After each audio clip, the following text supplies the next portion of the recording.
مفتی صاحب دین میں صرف باتیں باتیں ہوتی ہیں، اللہ تعالیٰ دعا قبول کرتے ہیں، تم ایک قدم بڑھاؤ وہ 2 قدم بڑھاتے ہیں، لیکن جب میں ان باتوں پر عمل کرتا ہوں تو کوئی نتیجہ نہیں ملا، اس لیے میں نے دین پہ چلنا چھوڑ دیا 3 سال پہلے۔ استغفر اللہ، پریکٹیکل کچھ نہیں ہے، صرف باتیں ہوتی ہیں دین میں۔ ہاں حالانکہ میں تو دین پر چلنا چاہتا ہوں اور سچی توبہ بھی کی ایک بار پر کچھ حاصل نہیں ہوا۔ یہ کہتے ہیں میں دعا مانگتا ہوں قبول نہیں ہوتی، دین میں باتیں باتیں۔ اللہ میاں نے یہ باتیں کی نہیں ہیں کہ تم دعا مانگو گے تو میں اس طرح سے قبول کروں گا کہ جو تم کہہ رہے ہو تمہیں مل جائے، یہ باتیں اللہ نے کی ہوتی، پھر آپ کہتے ہیں اللہ میاں صرف باتیں کر رہے ہیں۔ اللہ میاں نے کہا میں دعا قبول کرتا ہوں، قبول کیسے کرتا ہوں یہ بھی تو اللہ میاں نے کہا نا، پورے قرآن میں واقعات بتا دیے کہ کیسے قبول کرتا ہوں۔ یعقوب علیہ السلام نے دعا مانگی نہیں ہوگی میرا بچہ واپس مل جائے، تو کیا مل گیا ان کو؟ نہیں ملا۔ یوسف علیہ السلام پریشانیوں میں آئے، برائی سے بچے، زنا کی ان کو دعوت دی گئی، بچے، تو بچنے کے نتیجے میں اور پریشانیوں میں چلے گئے، جیل میں چلے گئے، ساری زندگی ان کی کہاں گزری؟ جیل میں گزری۔ تو قبول ہونے کا یہ مطلب ہی نہیں ہے جو آپ سمجھ رہے ہیں۔ اگر دعائیں ایسے قبول ہوتی تو سارے کافر ہر وقت اللہ سے دعائیں مانگ رہے ہوتے بیٹھ کے، وہ کہتے ہیں یار ہمیں ضرورت ہی نہیں کچھ کرنے کی، ادھر دعا مانگو ادھر قبول ہو جاتی ہے۔ تو یہ ہے، یہ جب دیکھو ایک بات خوب اچھی طرح ذہن میں رکھو، کچھ چیزیں ایسی ہوتی ہیں جو دلائل سے ان کا حقیقت ہونا ثابت ہو جاتا ہے۔ جب ایک چیز کا دلیل سے برحق ہونا ثابت ہو جائے تو پھر اس پہ اٹھنے والے ہر قسم کے اشکالات کا جواب ضروری نہیں ہے۔ مثال کے طور پر آپ کو دلائل سے کسی نے ثابت کر دیا کہ ماں باپ یہ آپ کے ابا ہیں یہ آپ کی امی ہیں، اور یہ بھی ثابت کر دیا کہ ابا اماں خیر خواہ ہی ہوتے ہیں، یہ جب ثابت ہو جائے نا تو پھر ابا اماں اگر آپ کو کوئی کڑوی چیز بھی کھلا رہے ہیں تو پھر ابا اماں کو یہ ثابت کرنے کی ضرورت نہیں ہے کہ بیٹا اس میں تمہارا فائدہ ہے، کیونکہ پھر وہ دلیل دیں گے اس میں تمہارا فائدہ ہے، آپ کہو گے پھر یہ کڑوی کیوں مجھے کھلا رہے ہو، میٹھی کیوں نہیں کھلا رہے مجھے، اور کڑوی کھا رہا ہوں تو مجھے موشن بھی لگ رہے ہیں اس سے۔ تو ابا اماں کے پاس اتنا ٹائم نہیں ہوتا، وہ کہیں گے جب ایک دفعہ مان لیا نا کہ ہم تمہارے خیر خواہ ہیں تو ہم کوئی خراب چیز تمہیں نہیں کھلائیں گے۔ ڈاکٹر پر جب آپ نے ایک دفعہ اعتماد کر لیا، پتہ چل گیا کہ یہ ہے ڈاکٹر، تو سوئی لگائے، وہ آپریشن کرے، حتیٰ کہ وہ آپ کی ٹانگ بھی کاٹ کے باہر پھینک دے، تو یہ قصائی پہ تو اعتراض ہوگا کہ یار تو کہہ رہا تھا میں تیرا خیر خواہ ہوں، تو نے میری ٹانگ کاٹ دی، لیکن ڈاکٹر اگر وہ صحیح ڈاکٹر ہے دلائل سے ثابت ہو جائے تو پھر اس پہ اعتراض نہیں ہوگا۔ اس کی مثال ایسے ہے جیسے ہم سے غیر مسلم لوگ اعتراض کرتے ہیں کہ اسلام میں اسلام کے یہ حکم غلط ہے، یہ حکم غلط ہے، یہ حکم غلط ہے، ہم ان سے کہتے ہیں فرض کر لو اس سے اسلام کا غلط ہونا ثابت ہو گیا، تو پھر ہم کیا کریں؟ اسلام چھوڑ دیں؟ پھر ہم جس چیز کی طرف جائیں گے وہ تو اسلام سے بھی زیادہ، اگر فرض کر لو اسلام کو غلط مان لیتے ہیں تو وہ جس چیز کی طرف جائیں گے وہ تو اسلام سے بھی زیادہ غلط ہے۔ یعنی ایک آدمی کہہ رہا ہے کہ تمہارے ابا تمہارے خیر خواہ نہیں ہے تمہارے، تو آپ کیا کہیں گے؟ ٹھیک ہے میں ابا کو چھوڑ دوں، تجھے اپنا ابا بنا لوں، پھر میں تو میرا کچھ لگتا ہی نہیں ہے۔ ایک دفعہ کچھ کیا ہوا، عیسائیوں کی طرف سے یا کسی اور مذہب کی طرف سے کچھ اشکالات آئے، انہوں نے کہا اسلام پہ ان کو کچھ اشکالات ہیں۔ میں نے کہا میں ان اشکالات کا جواب دوں گا، لیکن ایک مثال ہے کہ اگر آپ کو وہ جواب نہیں ملتا تو کیا میں عیسائی ہو جاؤں؟ کیا عیسائیت پر اشکالات نہیں ہے کیا؟ تو یہ دنیا میں ہو نہیں سکتا کہ ہر چیز 100% ہر چیز آپ کی سمجھ میں آ جائے۔ جب کچھ بیسک چیزیں جب سمجھ میں آ جاتی ہیں تو پھر آگے ہتھیار ڈالنے پڑتے ہیں آپ کو کہ بھائی آگے وہ سمجھ میں آئے نہ آئے، آپ نے یہ ماننا پڑتا ہے کہ جو چیز سمجھ میں آ جائے ٹھیک ہے، نہیں آئے تو بھائی میرا علم کیا ہے؟ ناقص ہے۔ پہلی بات یہ کہ یہ جو انہوں نے لکھا کہ اللہ تعالیٰ نے اسلام نے کچھ باتیں کی ہیں، دعائیں قبول ہوتی ہیں، قدم بڑھاؤ اللہ تمہارا ساتھ دیں گے، اللہ تمہیں جو ہے نا تم 2 قدم بڑھاؤ گے اللہ 4 قدم بڑھائے گا، تو اگر اس سے غلط ہونا ثابت ہو گیا تو یہ کیا مطلب؟ اللہ ہے نہیں کیا؟ یہ کائنات خود بخود بنی ہے، یہ ثابت ہونا چاہتا ہے اس سے۔ دوسرا اللہ ہے تو کیا مطلب؟ وہ جھوٹ بولتا ہے معاذ اللہ، اس نے یہ غلط باتیں کی ہوئی ہیں، ظاہر ہے یہ بھی نہیں ہو سکتا، اللہ کیوں غلط باتیں کرے گا؟ یا اسلام کا غلط ہونا ثابت ہو جائے گا تو پھر کون صحیح ہے؟ کیا ایتھیسٹ لوگ صحیح ہیں جو جن کے پاس کوئی صحیح اور غلط کا کرائٹیریا ہی نہیں ہے، معیار ہی نہیں ہے ان کے پاس؟ پھر تو یہ انسان اور گدھے گھوڑوں میں کوئی فرق رہے گا نہیں، پھر تو یہ کائنات یہی آئے گا جو ایتھیسٹ کہتے ہیں خود بخود بنی ہے۔ تو وہ آپ یعنی ایک اشکال سے نکل کے بھاگیں گے اور اس کے بڑے اشکالات کے جال میں آپ پھنس جائیں گے۔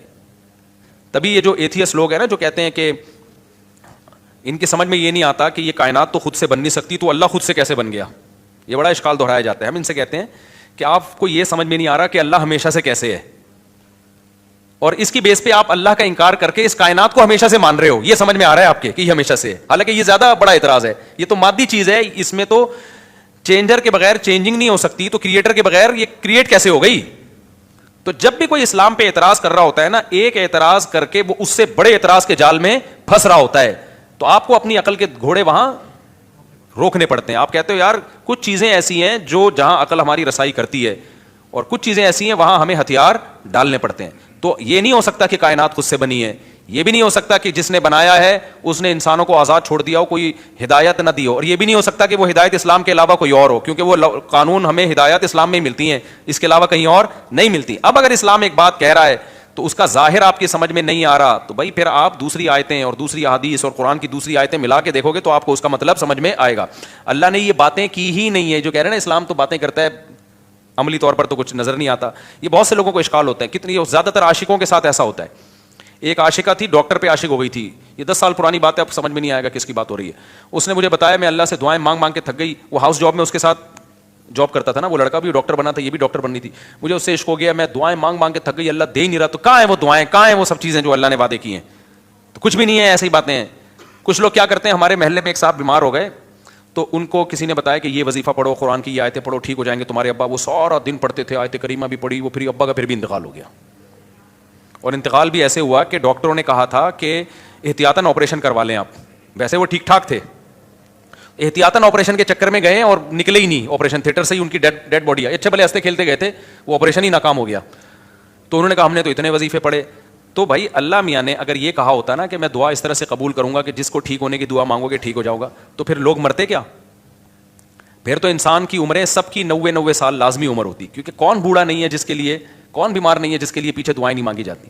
دعا کا مطلب ہمیں یہ بتایا گیا ہے کہ تم نے اپنا کیس فائل کر دیا اللہ کے دفتر میں, اپنی ذمہ داری تمہاری ہو گئی ہے پوری.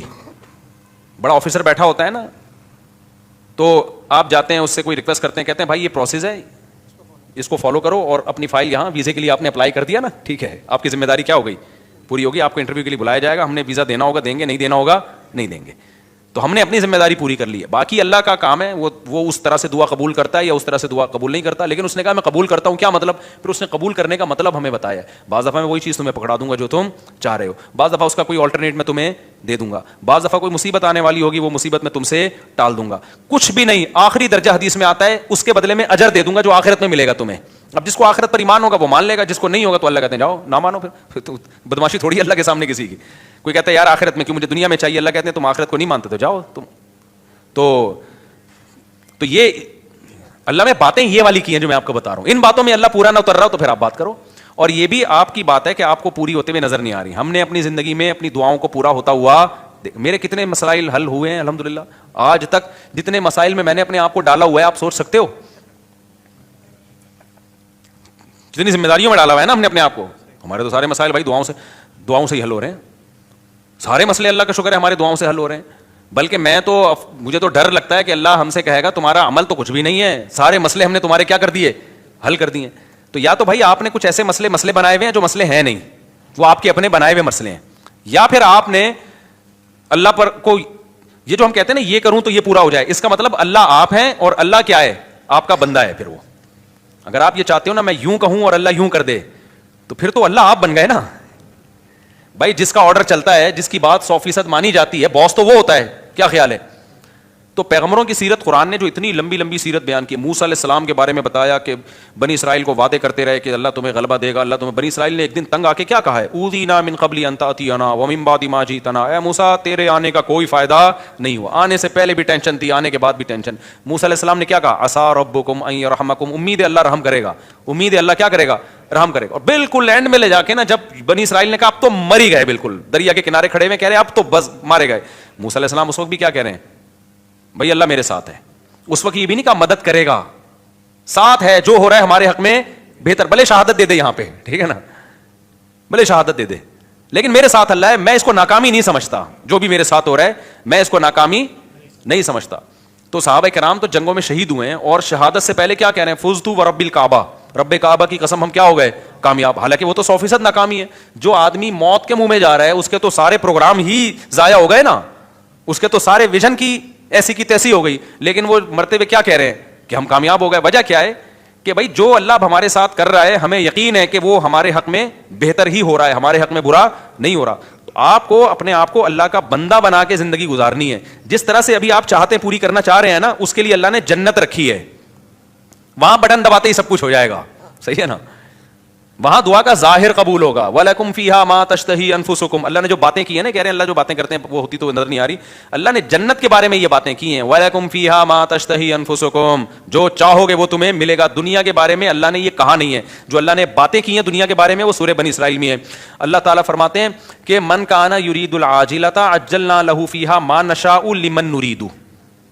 یہ اللہ کے الفاظ ہیں سورہ بنی, یہ باتیں کی اللہ نے کہ جو دنیا میں نعمتیں چاہتا ہے نا مجھے یہاں میری شادی ہو جائے, یہ والی جاب مجھے مل جائے, یہ کام میرا ہو جائے, یہ فلانا کام میرا ہو جائے, یہ ساری جو چاہتے ہیں یہ دنیا کی چاہتے ہیں نا. اللہ کہتے ہیں کہ جو شخص من کانا یرید العاجلۃ, جو دنیا کی زندگی چاہتا ہے, عجلنا لہ فیہا ما نشاء, تو ہم اس کو اتنا دیں گے جتنا ہم چاہیں گے, اس کے مطالبے پر نہیں دیں گے ہم اس کو کہ جتنا یہ مانگ رہا ہے یا جتنا یہ اسٹرگل کر رہا ہے نہ. بہت سو کی اسٹرگل کی ایسی کی تیسی ہو جائے گی. بہت سو آپ نے دیکھا ہوگا نا 7 کامیاب لوگوں کی 7 عادتیں, وہ جو کتابوں میں لکھا ہوتا ہے, تو وہ 7 سے 14 عادتیں ہوتی ہیں بعض لوگوں میں, پھر بھی ناکام ہو جاتے ہیں. انہوں نے صرف کامیاب لوگوں کی کتابوں میں لکھا ہوا ہوتا ہے کہ جو دنیا کے بڑے بڑے کامیاب لوگ ہیں ان میں یہ خصلتیں پائی جاتی تھیں. آپ نے کیا کیا وہ خصلتیں اپنے اندر پیدا کر لیں, پھر بھی ناکام ہی ہو گئے آپ. تو اس پہ بھی کتابیں آنی چاہیے کہ 7 کامیاب لوگوں کی علامتیں جو 25 ناکام لوگوں میں پائی گئی ہیں.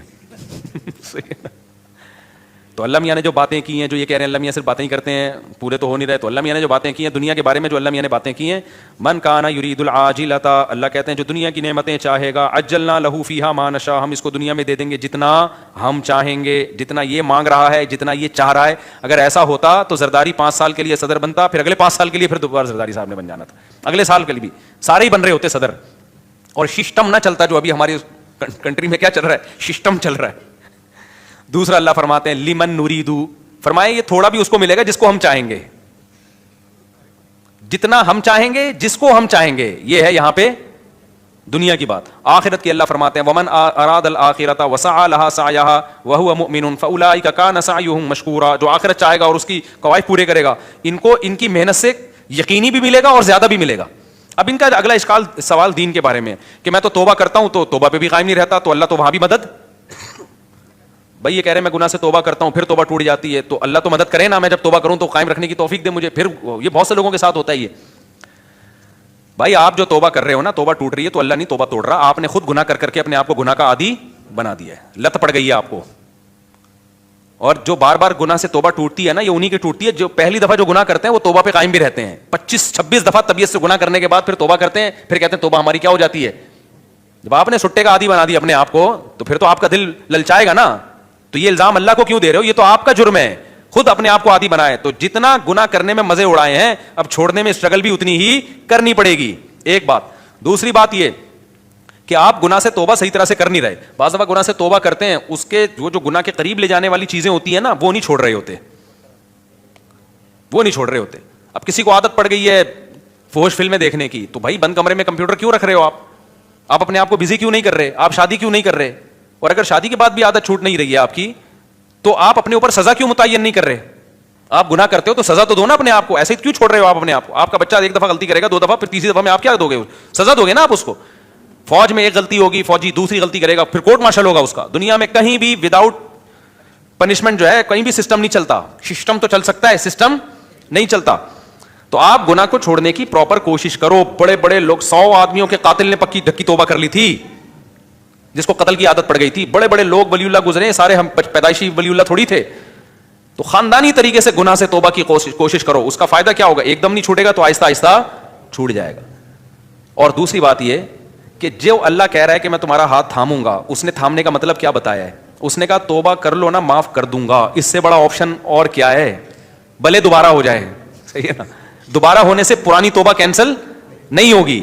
اور کیا چاہیے بھائی, ایک گناہ آپ سے ہو گیا, آپ نے گڑ گڑا کے توبہ کی, توبہ کرتے ہوئے نیت تو آئندہ دوبارہ نہیں کروں گا, پھر اسباب بھی اختیار کیے کہ نہ ہو, غلطی سے ہو گیا, تو فوراً تھوڑی اللہ جہنم میں ڈال رہا ہے آپ کو پھر توبہ کا موقع دے رہا ہے. آپ توبہ کرو, تو آپ مایوس کیوں ہو رہے ہو. ہمارے ایک دوست تھا, بہت گناہوں میں ملوث ہو گیا تھا, تو میں نے اس کو کہا توبہ کرو. ایک بزرگ کے پاس لے گیا, اس نے توبہ کی, دوبارہ اس سے غلطی ہو گئی. مجھے کہتا ہے یار پھر توبہ کی, پھر میں لے گیا, میں نے کہا بیٹھا کر یہاں اللہ والوں کے پاس. پھر وہ پھر دوستوں میں بیٹھنا, پھر توبہ غلطی ہو گئی, پھر میں لے گیا, ایک بزرگ تھے ان کے پاس لے گیا, یار ادھر بیٹھا کر اللہ اللہ کچھ سنا کر. کہہ رہا ہے یار اب تو مجھے توبہ کرتے ہوئے شرم آ رہی ہے, اللہ میں بھی بولے گا گناہ کرتا ہے پھر توبہ کر رہا ہے. تو میں نے کہا کمبخت, شرم توبہ توڑتے ہوئے آنی چاہیے, کرتے ہوئے نہیں آنی چاہیے. توبہ توڑتے ہوئے شرم آنی چاہیے کہ کتنی گڑگڑا کے اللہ سے توبہ کی تھی, اب نہیں کروں گا. بے شرم بن کے دوبارہ کیا کر رہا ہے. جو شرم ادھر آنی چاہیے تھی وہاں آ نہیں رہی, جہاں نہیں آنی چاہیے وہاں آ رہی ہے شرم. تو اللہ میاں کے سامنے یہ آزار قیامت کے دن نہیں چلیں گے. تو اس لیے بھائی بار بار ہو رہا ہے, بار بار توبہ کرو. اللہ میاں نے آپشن رکھا ہوا ہے, تبھی یقینی جہنمی کسی گناہگار کو نہیں کہا جا سکتا. عین ممکن ہے آپ کی اس اسٹرگل کی بیس پہ اللہ کہ چل بھائی کوشش میں لگا ہوا تھا, تو بھائی آپ اسٹرگل میں لگے رہو, مایوسی کی باتیں مت کرو. ہم اللہ کے بندے ہیں, غلام ہیں, ہم اس زمین کے باپ نہیں ہیں. مغفرت کے دروازے کس کے ہاتھ میں ہیں, تو جھکے رہو گے اللہ کے سامنے لگے رہو گے. ہو سکتا ہے اللہ ویسی کسی فرشتے کو بولے اس کو ٹھڈا مار کے جنت میں بھیج کے تو جنت میں جانے والا بنتا نہیں تھا بنتا نہیں تھا, چل جا یار کیا کرے, کوشش میں لگا ہوا تھا, چل جا جنت. بعض دفعہ ایسے ہوتا ہے نا کہ کوئی ایک چپک جاتا ہے آپ سے, کوئی بھکاری, آپ کو پتا ہے یہ مستحق نہیں ہے, لیکن جان چھڑانے کے لیے آپ کہتے ہیں لات مار کے اس کو 50 روپے دفع ہو یہاں سے, یہ پکڑ پیسے جا. تو ہو سکتا ہے اللہ کی رحمت جوش میں آئے, اللہ کہ توبہ کرتا تو رہتا تھا نا, گناہ پہ ڈٹ تو نہیں گیا تھا نا, اس کو ندامت تو تھی, روتا تو تھا. تو اللہ میاں ہو سکتا ہے کوئی فرشتے سے کہیں اس کو بنتا نہیں ہے اس کا جنت میں جانا, لیکن اس بغیرت کو بولو دفع ہو جنت میں, شاید اللہ کر دے. لیکن اگر یہ اسٹائل ہے نا, جو یہ والا اسٹائل ہے کہ اللہ میاں باتیں کرتے ہیں پوری کرتے نہیں ہیں, میں تو توبہ کی کوشش کر رہا ہوں, ہوتا کچھ بھی نہیں ہے, پھر تو مایوسی ہے. اللہ کے سامنے جو اکڑ گیا تو اللہ کا شیطان اکڑا ہے یار, اتنا پرانا تعلقات اس کے اللہ سے, وہ اکڑا ہی تو تھا, تو اللہ کا کیا بگاڑ لیا اس نے. تو اللہ کے سامنے گنہگار جو تواضع کرنے والا ہو اس کی ویلیو زیادہ ہے, پرہیزگار جو اکڑ دکھانے والا ہو اس کی اللہ کے ہاں ویلیو بولو نہیں ہے. تو کبریائی صرف اللہ کے لیے, تو اللہ کے کچھ نہیں.